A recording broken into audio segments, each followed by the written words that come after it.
Welcome to the Alcohol Addiction Podcast. My name is Davy. I'm not an alcoholic. I refuse to be anonymous. I'm someone that doesn't drink alcohol, and I spend every waking moment of my life helping other people do the same, like right now.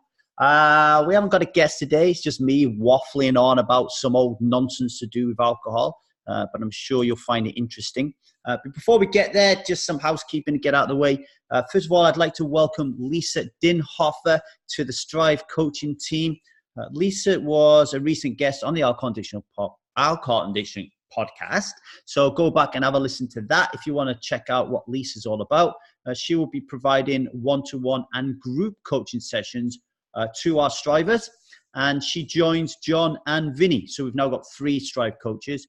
And we're going to keep adding them as time goes on, bearing in mind how Strive grows, right? So the subscription fees that people pay, the £40 a month, that goes into paying the coaches. So the more people that join Strive, the more coaches we can hire, or the more slots that Lisa, John, and Vinny can offer up, right? So at the moment, Lisa will do 2 a month, and so will Vinny, so will John, so 2, 4, 6. So that's 6. See how my math sense, how smart I am? That's 6 sessions a month then, free for Strivers. But we can actually get them to do more if we have more money. All right. So let's see how we grow and we evolve with that. And just remember as well, that Strive isn't just a place where we help people to become people that don't drink alcohol. It's obviously the crux, of what we do. It's our kind of foundation, our springboard, if you like.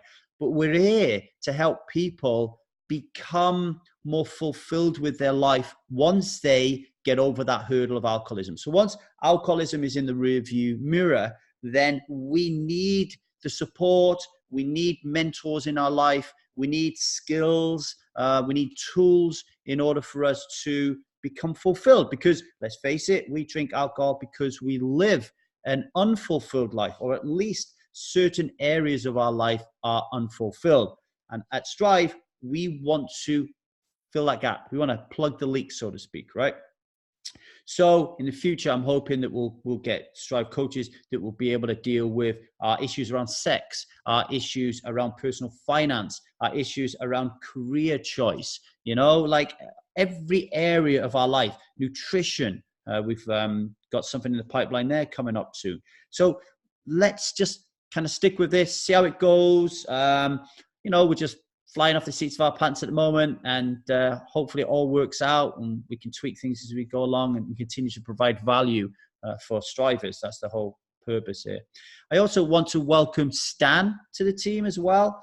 Stan is our new sound man. You might have realized that the Alcohol Addiction Podcast has had a little spruce up. So we've got a little bit of music, and we've got a little bit of a different intro, and everything's just sounds a little bit better, a lot better. So thank you for Stan for that. Stan's the man. And Stan joins Emma and Anna, who are also the beating heart of the Strive machine. I don't talk about Emma and Anna a lot. I rarely talk about them, actually. And I should do, because I value their work tremendously. Emma is like my assistant.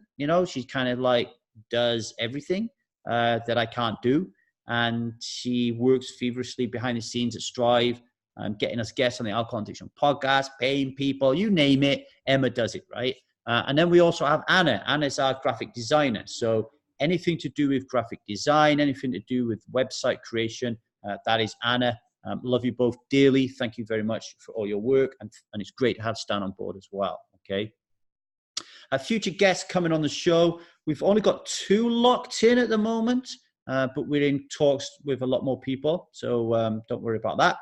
The locked-in guests are Veronica Valley from Soberful, so we're going to be talking to Veronica in the near future. And we're also going to be talking to Shanna Wan from Sober in the Country. If you feel that you're a good fit for the Alcohol Addiction Podcast, or you know somebody who is, then let's hear from you. Send me an email at truthaboutalcohol@gmail.com. And lastly, before I go on to today's podcast, don't forget that we now have a new podcast called the Strive Podcast. So this is the Alcohol Addiction Podcast. It's all about alcohol addiction. Strive Podcast is about interviewing people who I believe have achieved a certain success in their life or in certain areas of their life that we as strivers who want to live a fulfilled life can learn from them. So basically, we interview people to talk about their background, to learn about their childhood, learn about how they grew up and the challenges they face, what values they're aligned with, and how values impacts their life, what their purpose is in life and how they define and talk about purpose, the strategies and the tools that help them to become a success, and also the vision of the future. The first episode is out there now. It's Bernadette Jiwa. Bernadette Jiwa is a storytelling, branding, marketing expert who currently lives in Australia. She's a massive mentor of mine. I love everything she does. I think she's an amazing human being. And we talked about her life, her meaning and purpose, and how she found so much meaning and purpose being a mother, okay? And how she transitions from being a mom to being a mom who wrote, like 5 to 8, like amazing books. And now she's in charge of a group, a community called The Right Company, which I'm a member of, which is fantastic. And she's just released her first online training course on the Akimbo workshop called Storytelling Skills or something like that. And I've just taken it. It's fantastic. And I really suggest you take a look at that. So Bernadette was our first guest. Lined up, we've got professional poker player Jason Kuhn. Jason is a guy who plays for millions of dollars per day playing poker. You know, I've seen him play in pots that are like a hand that's over $1 million. But Jason is much more than just a high stakes poker player. Every facet of his life comes under the microscope. He is well into his nutrition, well into his health, well into his mindset. He is a very, very successful human being.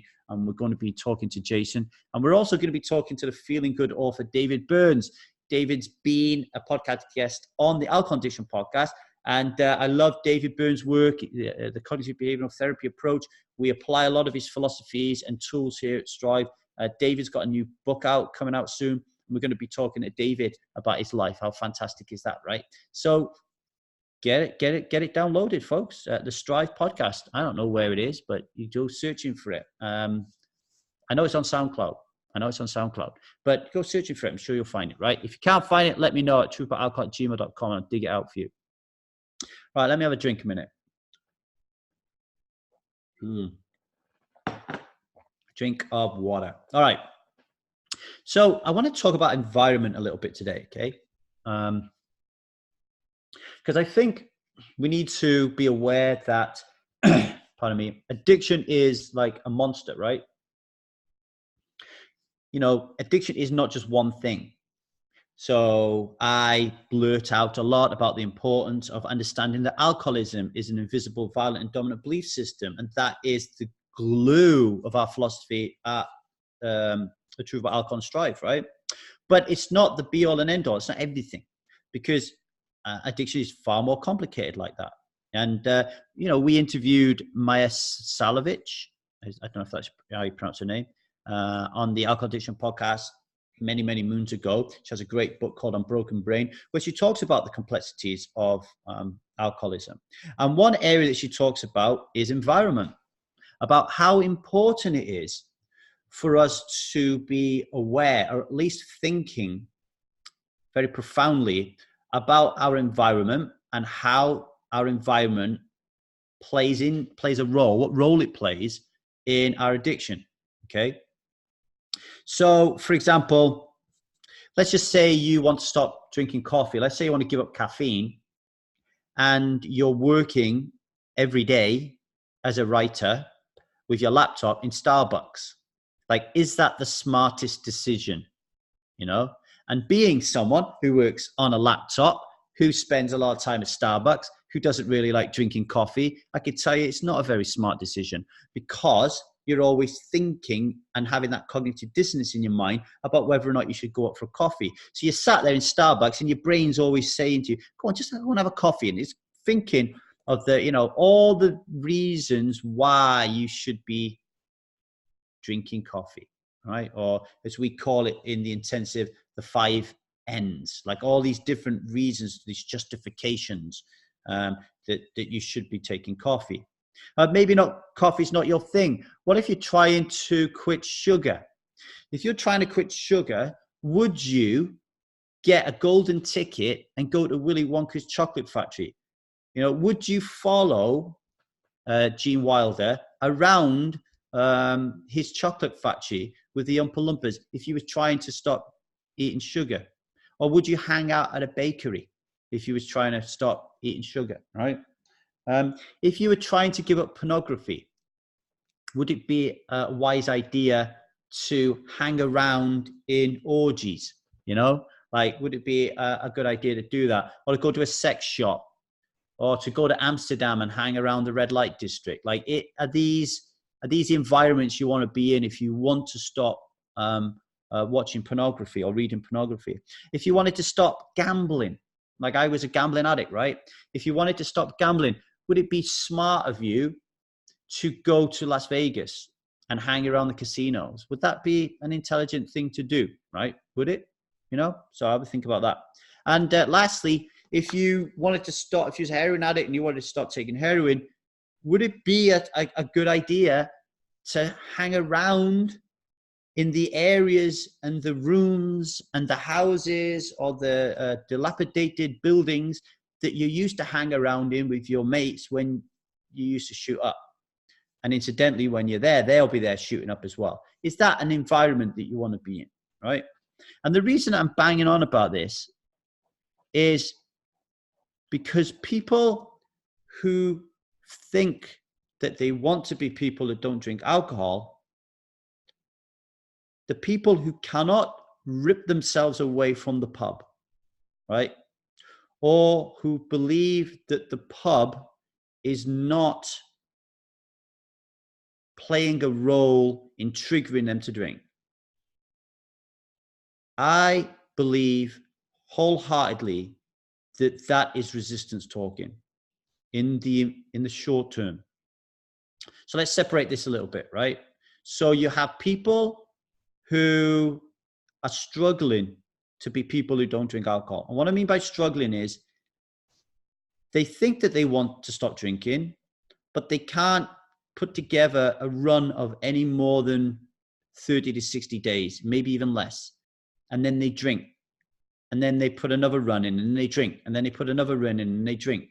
And then this happens for 1, 2, 3, 4, 5, 6, 7, 8, 9, 10 years, like this pattern repeating itself. So you're doing really well. What you've actually done is you've created a lifestyle where you're actually moderating.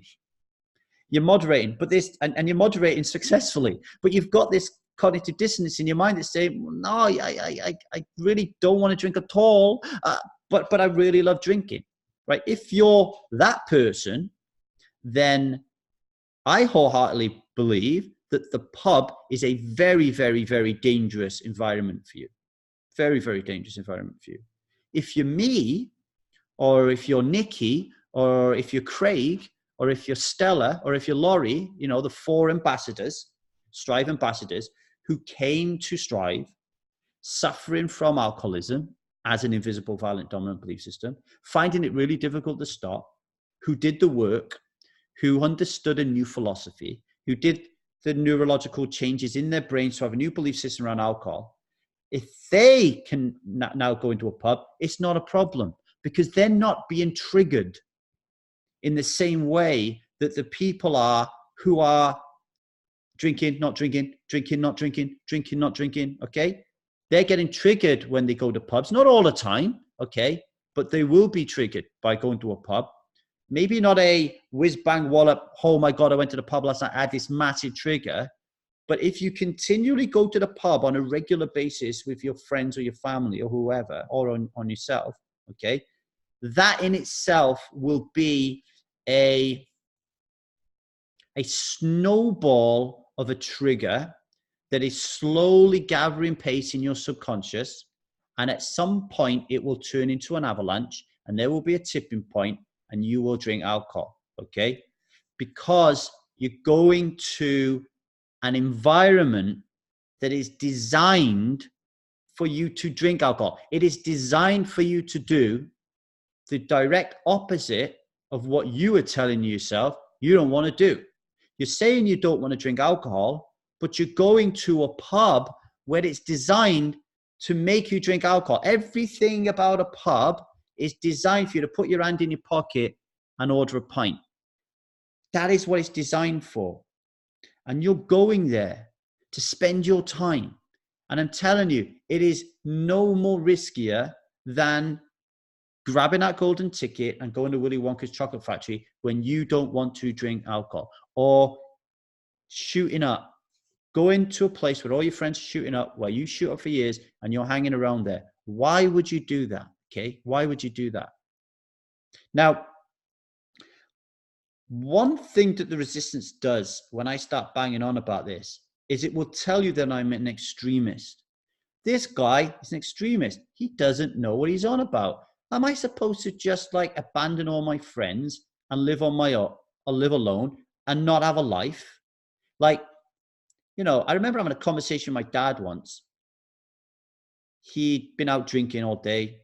He'd come home and he was frying some bacon and some eggs and sausages in a frying pan, 2 inches deep of fat, smoking a cigarette with the ash kind of curled over just about to land in his fryer. And I made myself a kale salad. And he looked at me and laughed like a smirky laugh, like, look at this fucking prick with his kale salad. And I caught on it. And I said to him, Dad, look, you've been drinking, you're smoking, and you're eating that shit, you know? And he turned around and took his cigarette out and put it out in the ashtray and said to me, well, at least I've got a fucking life. Like, I don't have a life, you know? And then he started, what do you want me to do? You want me to stop smoking? You want me to stop drinking? How am I going to have a life? Right? We need to remember, folks, that we choose to do different things in life, take different actions or believe in different things, right? We have that choice, right? We make a choice to go to the pub. We make a choice to smoke cigarettes. We make a choice to drink alcohol. We make a choice to put sausages and bacon and eggs in a big fucking vat of oil that's going to give you heart disease, right? We also make choice to eat kale salads. We also make choice to drink water. Instead of Coke. We make choices all of the time, right? And we need to be fully aware of that. Nobody is dragging us to a pub. We're making a choice to be there. If we did the old experiment that, you know, you could be given, someone will give you $1 million in poker. There are prop bets in poker all of the time, right? If somebody in poker said, I'll give you £1 million sterling if you don't go into a pub, you don't set foot into a pub for a year. You're not allowed to set foot into a pub for a year. I'll give you £1 million. Now, I'm not talking about taking £1 million because of materialistic reasons to buy yourself a Ferrari or a new pair of shoes. £1 million could change many, many people's lives, right? If someone was to give me £1 million right now, like I started this podcast off talking about hiring coaches, I could continue to hire some of the world-class coaches in the world because I could pay their salaries. I could improve this podcast. I could get better podcast guests on, more influential podcast guests. Like, would you like to listen to Russell Brand talk about addiction? Right? Well, I could pay Russell Brand to come on it, right? If I had £1 million, but the likelihood of him coming on, if I just give him a call to come on, is very remote, right? You know, money helps to strive so we can have a 24-hour coaching session. We can give the money to charity, whatever, right? So don't think materialistic about this. Let's say you have the opportunity to earn £1 million. If you never step foot in a pub again, you'll make it work, right? You'll make it work because you'll realize you don't actually have to be in a pub. And the £1 million incentive means it's greater value to not be in the pub than it is to be in the pub, right? Because of the £1 million.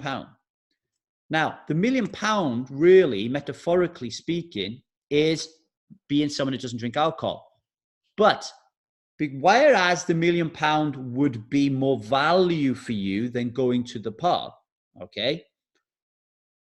Being someone that doesn't drink alcohol right now is not enough value for you than being in a pub. You're valuing your time in the pub more than being someone that doesn't drink alcohol. And until that changes, you will never be able to put a run in. You will never be able to be someone who doesn't drink alcohol, right? And it's all about choices.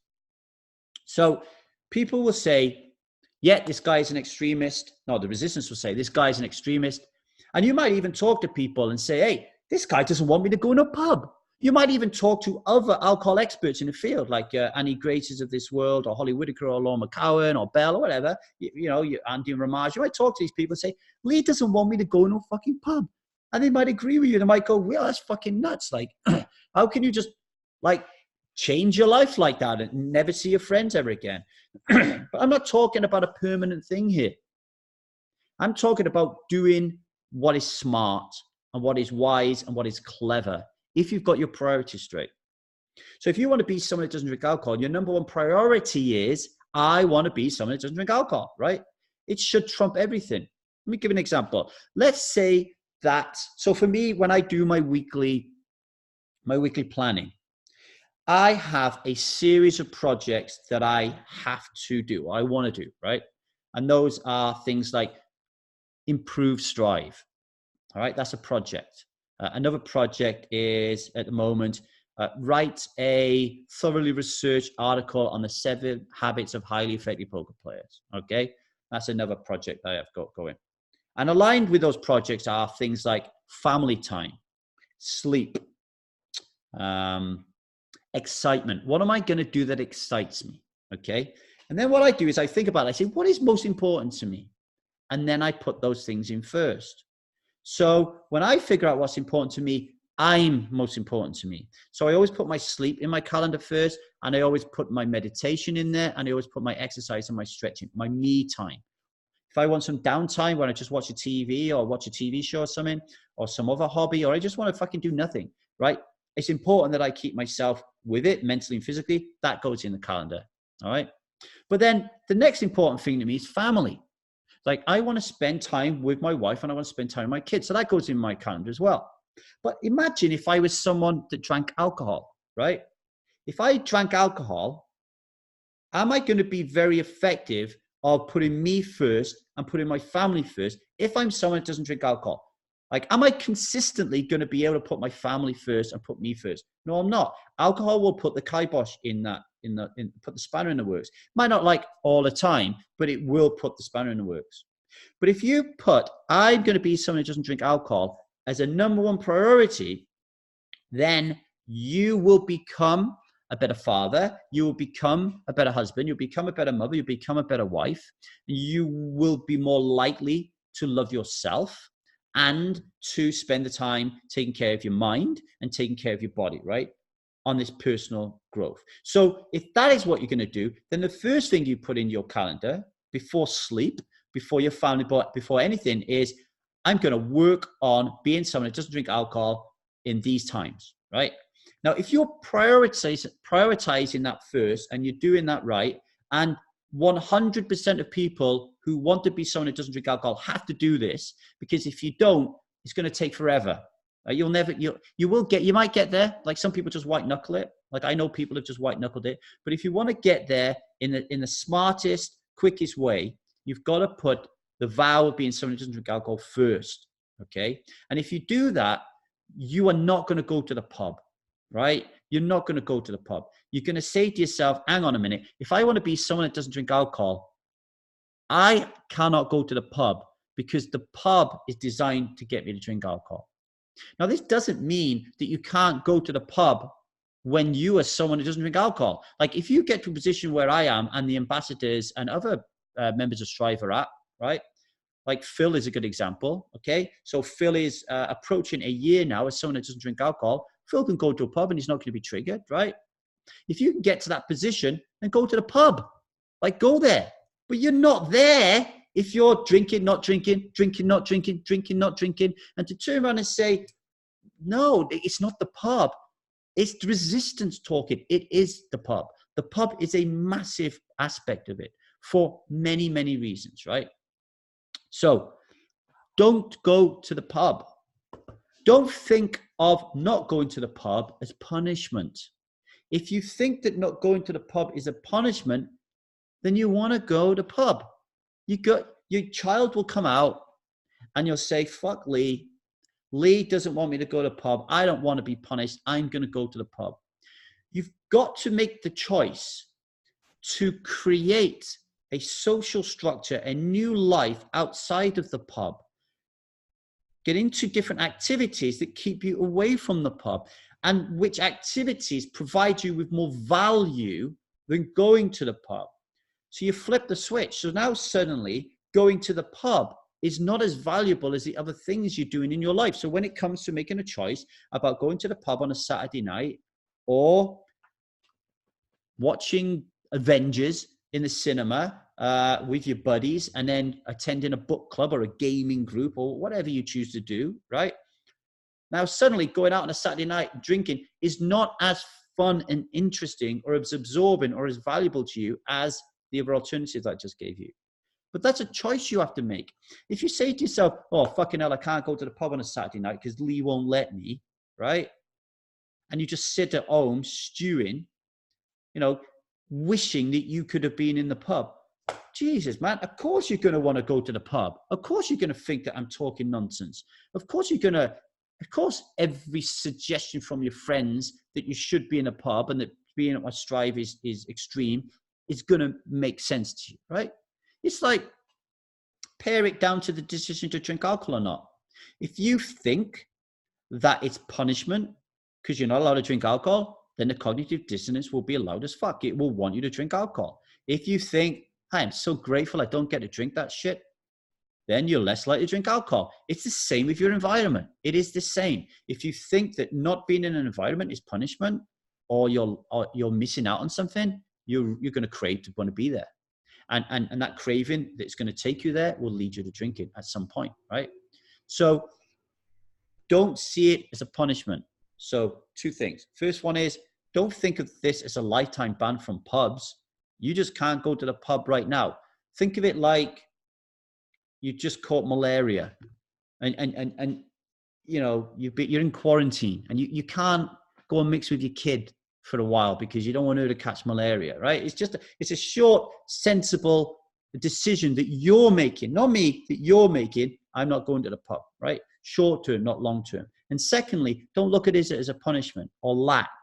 Look at it as an opportunity to fill that space and time with something more important in your life. Because as Brené Brown says on a Netflix show, as soon as she moves out, the older she gets, the more she realizes the importance of time.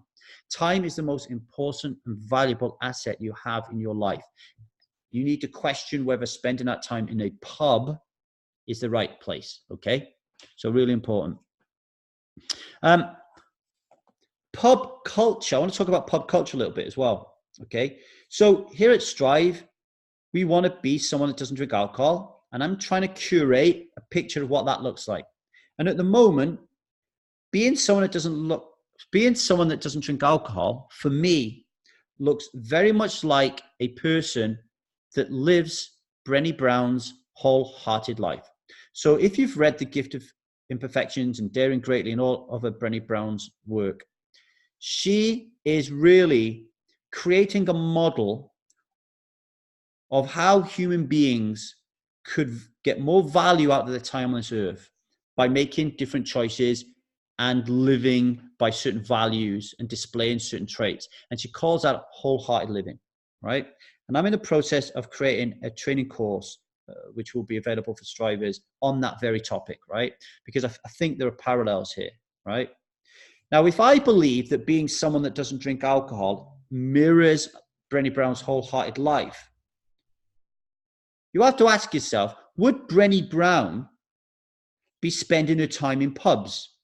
Now, bearing in mind that Brené Brown also used to be a victim of alcoholism, and she's clean now. She doesn't drink anymore. She is someone that doesn't drink alcohol. She went down a different route than us. She's a 12-stepper, okay? But she reached her goal. Would Brené Brown be going to the pub? Would Brené Brown be encouraging her followers to live a wholehearted life? You really want to be immersing yourself in the pub culture. Like, I don't think she would she? I think what Brené Brown would be advising you is, let's forget about, step back a minute. Brené Brown would be saying to you, Why do you go to the pub? What is it that you get out of the pub that you're not willing to let go? Now, I know that that is alcohol, but you will tell yourself that it's likely connection. I have to go to the pub to connect with people. Okay. Now, Brené Brown's work around wholehearted life, connection is really, really important, right? Because disconnection is one of the key criteria that leads to shame and hiding your vulnerability and eventually wanting to numb by drinking alcohol, right? There's the vicious circle right there, right? So Brené Brown, she wants you to be connected. She thinks that connection is really important. Now, if you're right in your thinking that you can only get your connection at a pub, then wouldn't Brené Brown be advising people to go to pubs? She would be speaking on a TED stage saying, look, connection is really important. And one of the best places to connect on earth is the pub, because that's where we human beings go to connect. She would be telling you to do that. That's the advice she would be giving you. Well, of course, she's not giving you that advice. Why? Because if you look at this through a rational lens, and I know addiction is very emotional, but let's look at it rationally a minute. If connection is what you want, then if you put me in, let's give you two scenarios. Let's say you're pub culture. Let's say you're person A who goes to the pub, and that's how you get your connection. Or you're person B. You're one of the Armenians that I see in Starbucks every single day, right? Who sit down and drink coffee and they laugh and they joke and for me, it looks like they're having deep, serious, meaningful conversations about life, right? For hours on end. Who is likely to get the most connection? The person who's in the pub, where you're surrounded by people who are drinking a powerful poison that slowly disconnects you. So it's slowly killing your brain cells. It's slowing you down. It's slowly stupefying you. It's slowly making you more egocentric, more personal driven, more, as Stephen Covey says, like more of a personality ethic than a character ethic, more fixed mindset than growth mindset, as Carol Dweck says. Like if you're in that environment, are you going to get more connection than if you're just sat in Starbucks, kicking it back, drinking coffee or tea or water or whatever floats your boat, shooting the shit and talking about life? Which person is going to be more connected? All right. You know, it's a rhetorical question, folks. Obviously, the person who's going to be more connected is the person who's in Starbucks. Now, you might turn around then and say, or your resistance will, but none of my friends are in Starbucks. All of my friends are in the pub. But do your friends spend their entire life in the pub? Like, are they people who just sleep, work, and then they're in the pub? Or is it likely that they are just as disorganized as the rest of us, and other than going to work, large parts of their day are filled with nothingness?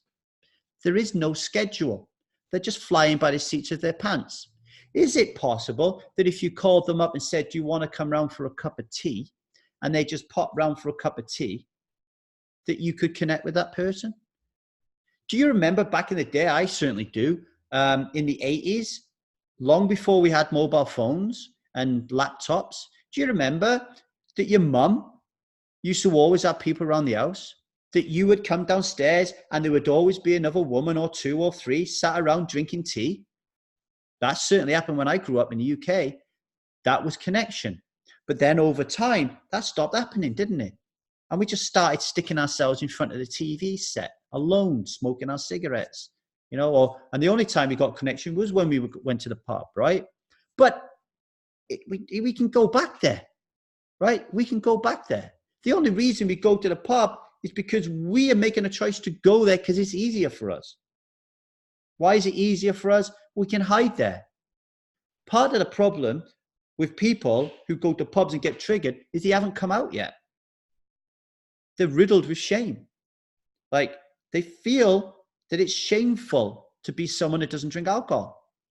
And I'm telling you, until you come out, until you are vulnerable and find the courage and bravery to turn that shame at least into guilt, but with a view of actually eliminating it forever and having great pride in being someone who doesn't drink alcohol. Until that pride like overcomes the shame, you're always going to be at risk at drinking alcohol, because not only are you in an environment designed to get you to drink alcohol, the pub, you're surrounded by people who don't even know how serious you are at being someone who doesn't drink alcohol. So they're going to want you to drink. So you're getting a double whammy. You're getting the environment that is set up and designed for you to drink alcohol.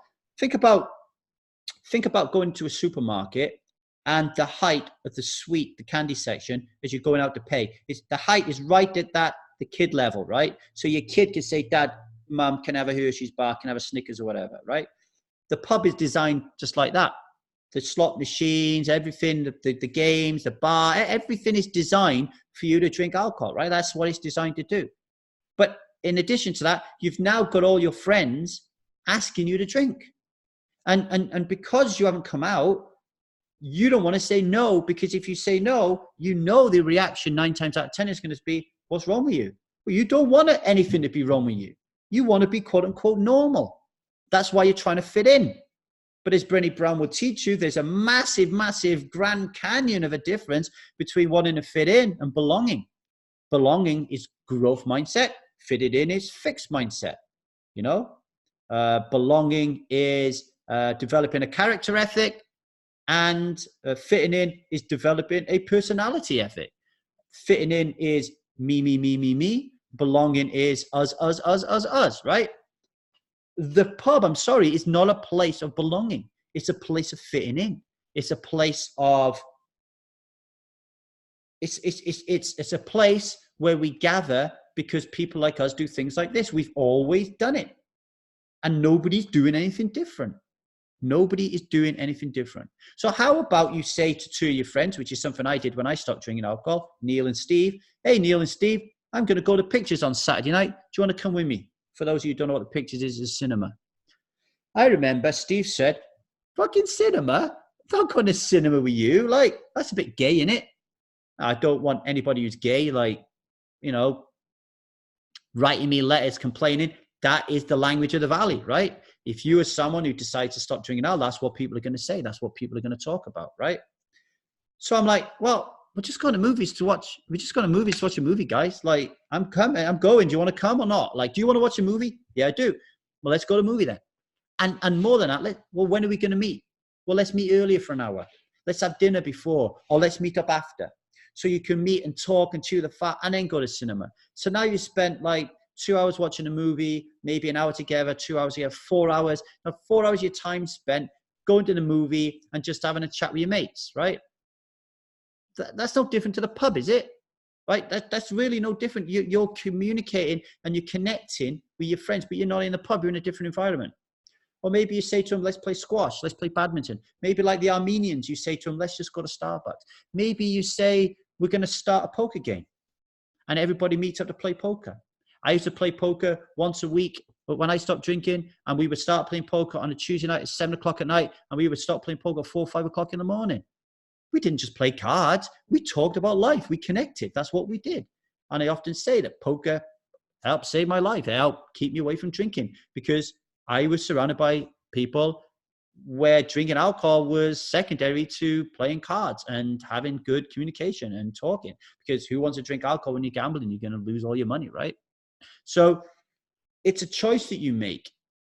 If you can make a choice to say to yourself, hang on, I'm going to come out and I'm going to tell my friends that I don't drink alcohol anymore, then that allows me to say to them, well, do you want to go to cinema? Or do you want to go to a restaurant? Or do you want to go to a library? Or do you want to go to Starbucks? Do you want to go to the park? Do you want to go trampolining? You know, because over time, the person is not going to say to you, why? Why can't we just go to the pub? Because they're going to know that you don't drink.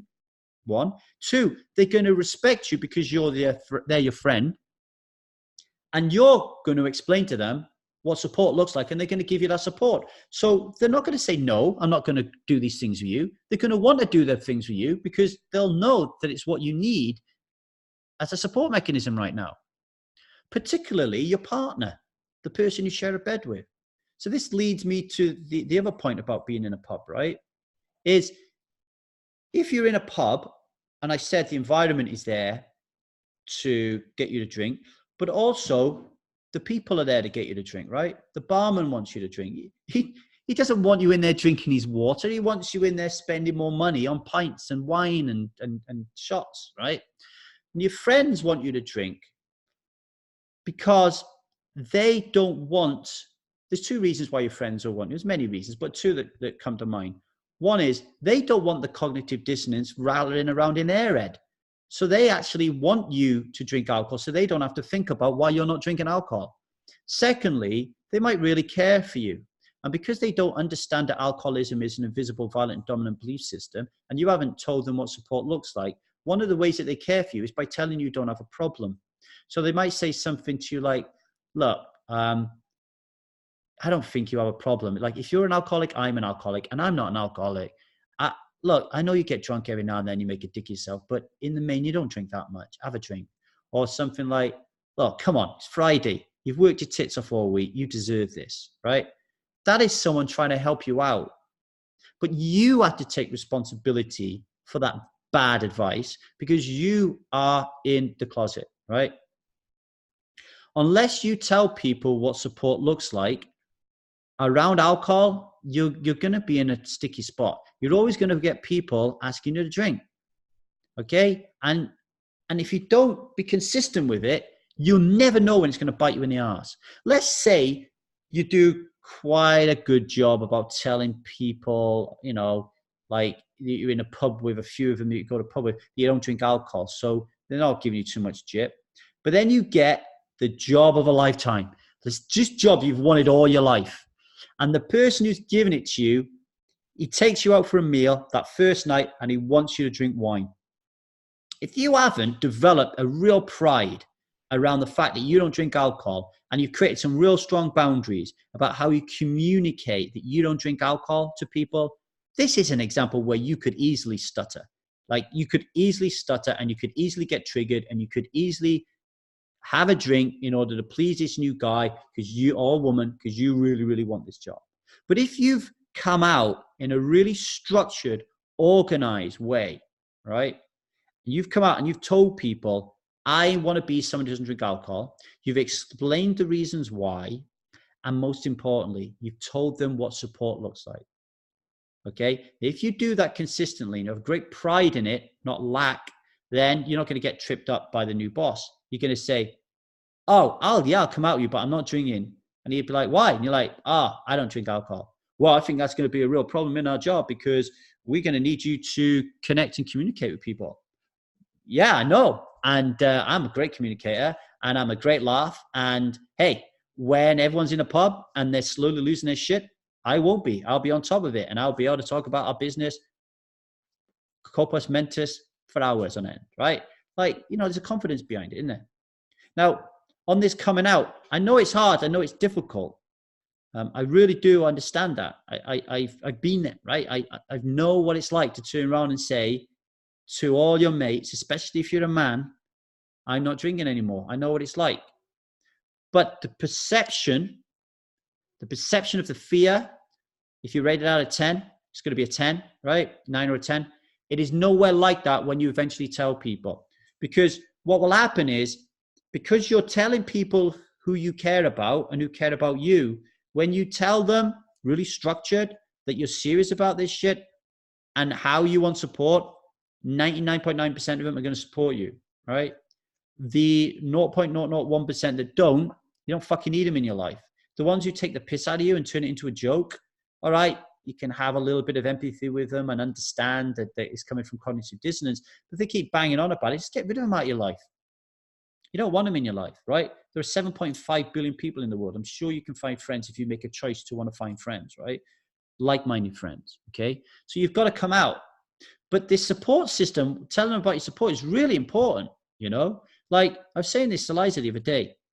If I was in a pub and Liza said to me, have a drink of wine, you really deserve it, or have a drink of wine, one won't kill you, I would go fucking mental. Like, I would seriously question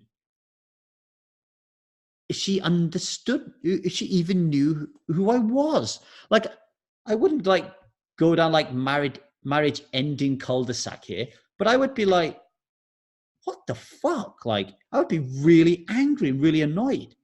Like, you seriously asking me to drink alcohol when you know how important it is for me, like, not to drink alcohol? And look at what I've done. I've created a podcast. I've created a community. I've created training courses. Like, I've done all that because I fucking don't want to drink alcohol, right? Like, going to the pub is the complete opposite of that. Like, that isn't a strong boundary. That's like saying, I ain't got no fucking boundaries, right? If your partner or your friends, but mainly your partner, because they're the person who you really need to confide in more than anyone, who are really going to need to support you, right?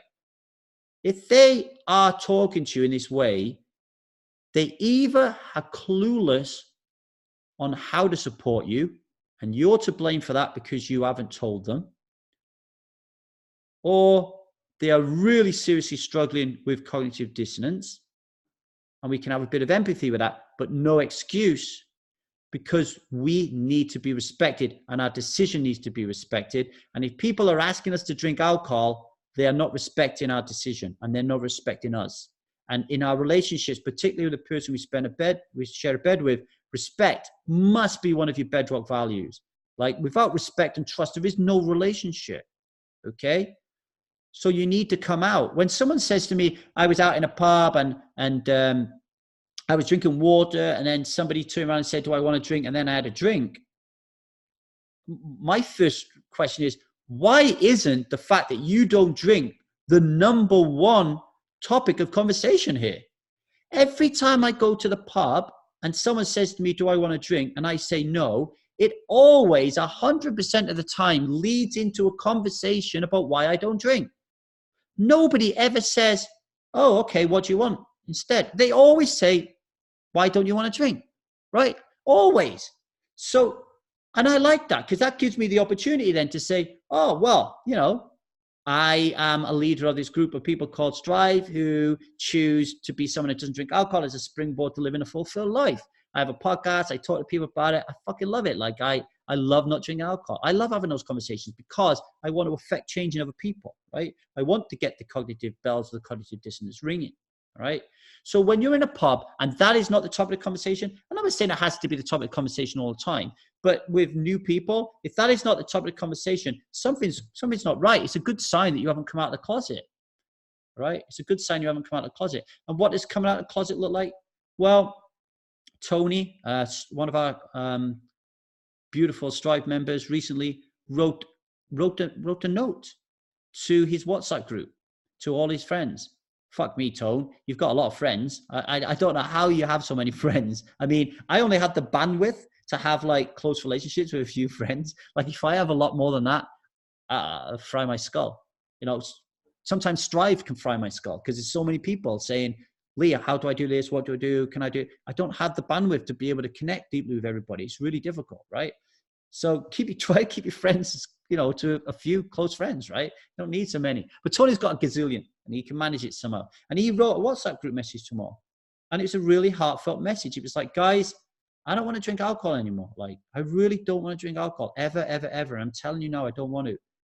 I can't remember the message, so I might be wrong. Tony, if you listen to this, you'll let me know. I'm not quite sure you told the guys how they could support you.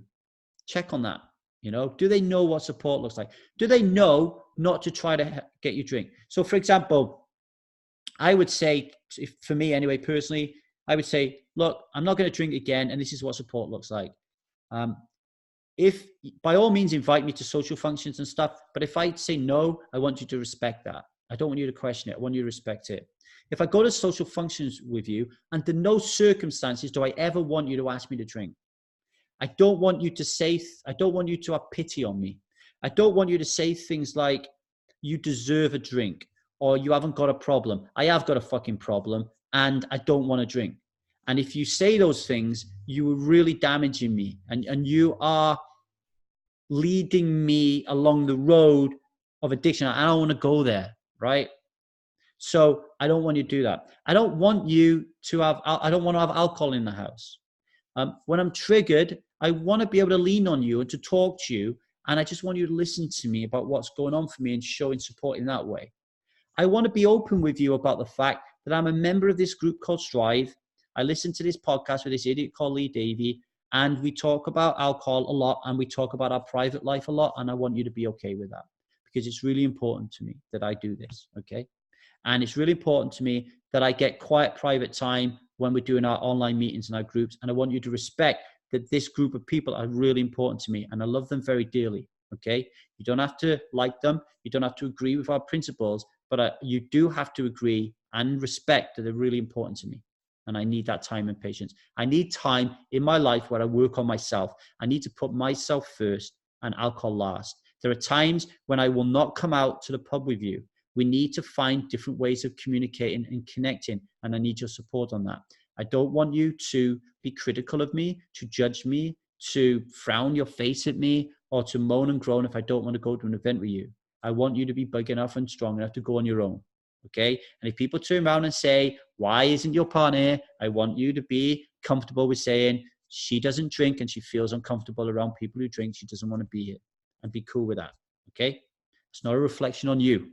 That's your shit, not my shit, right? So that's really important. What else am I doing here?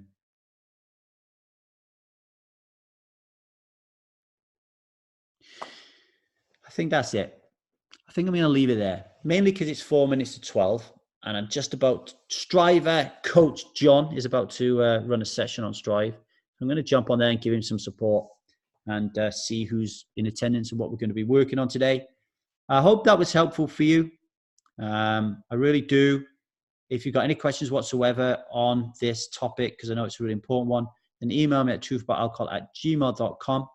If you want to do some work on this, personal work, and join Strive, it's £40 a month.